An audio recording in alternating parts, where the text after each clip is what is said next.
Aku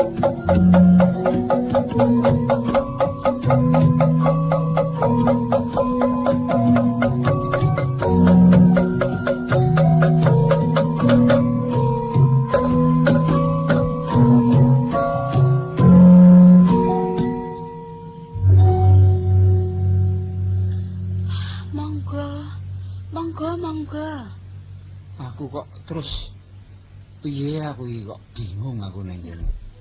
Kok ngendikanipun kok bingung menika?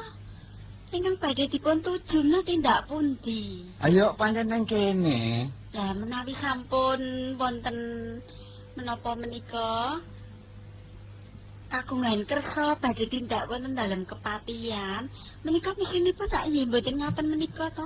Kok anggenipun ngendika kok bingung. Kok Gusti Patih terus kondur. Anu, kowe sapa to, Nduk? Kula putranipun Rama Patih. Apa sing asmane Rokayati? Inggih, mboten tentu. Kok panjenengan sampun presa? Anu wis didhawuhi ramamu rupane ya mirip jare.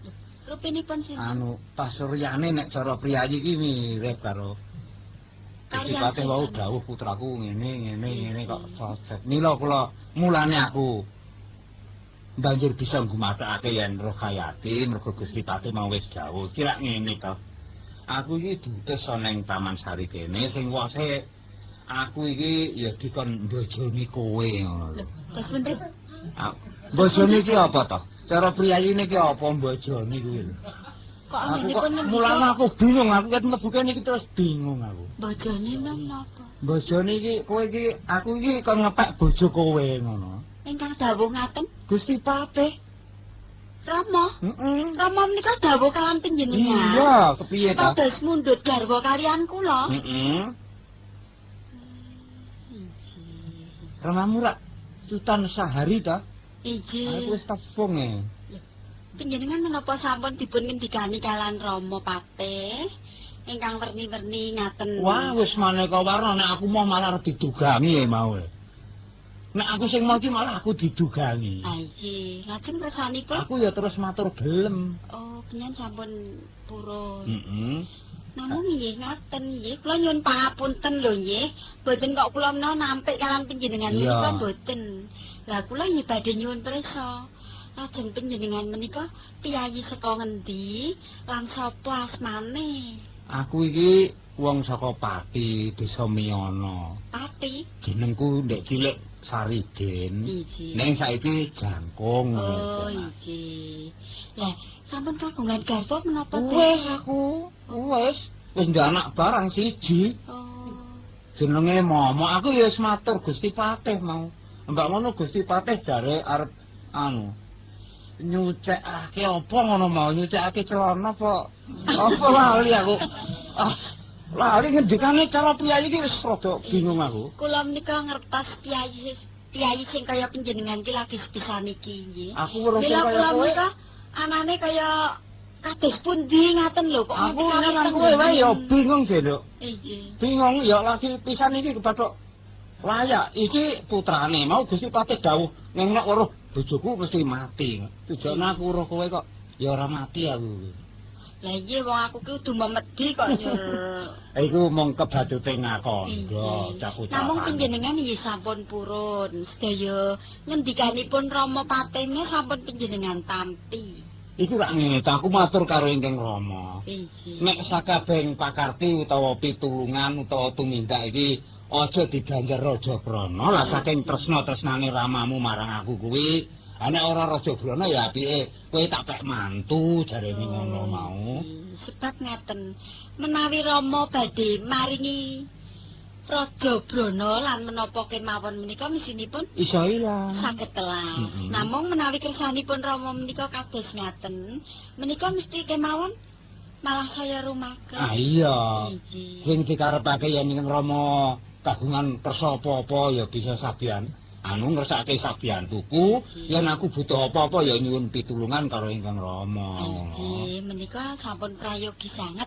Kersanipun Rama menika sampun sae. Nek kene iki Taman Sari jenenge ya. Ya pancen sepi ngene iki.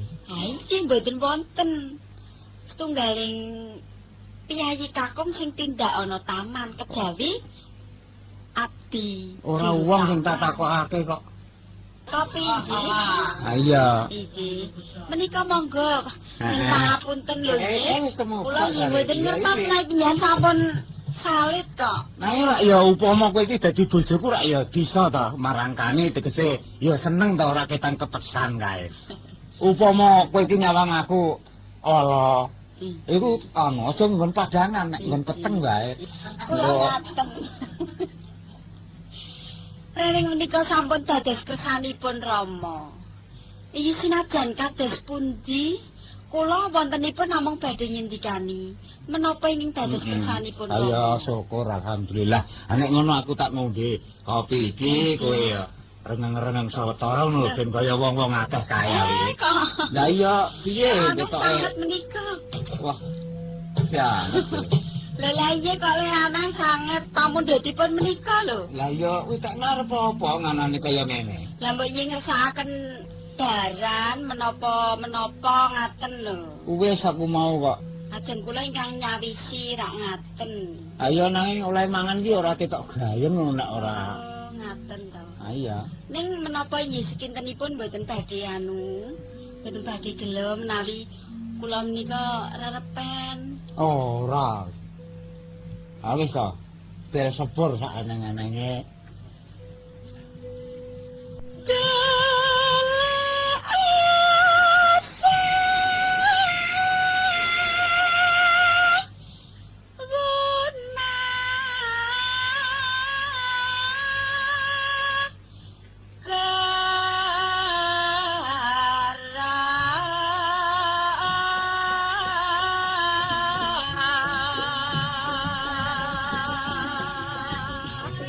Tambah 16 tahun nih aku nyawa aku ini.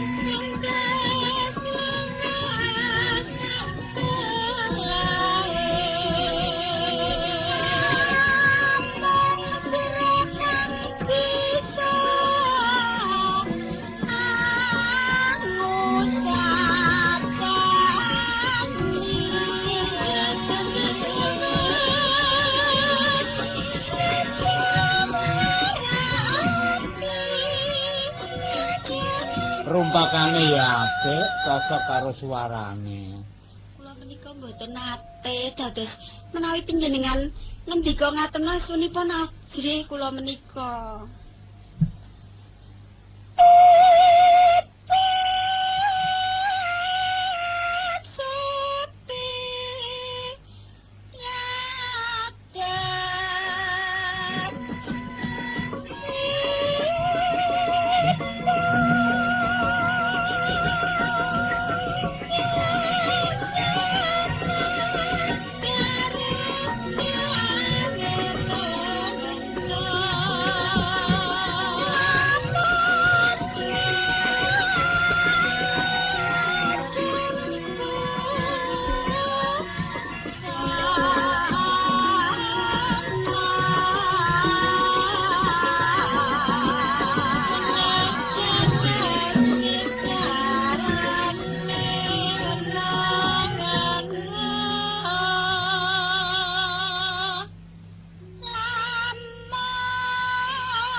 Kok kaya apik?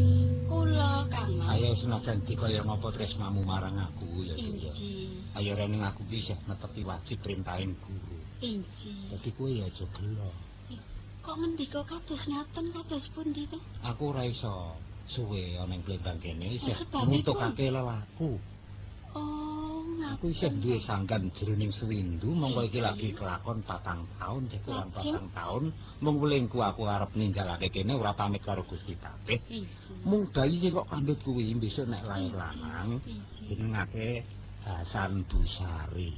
Nek wedok sak karepmu. Iya ya. Sedaya Tunggu ya. jenengan kula isoaken. Iki kamu romo ya. Ya ya ya. Inji Kang.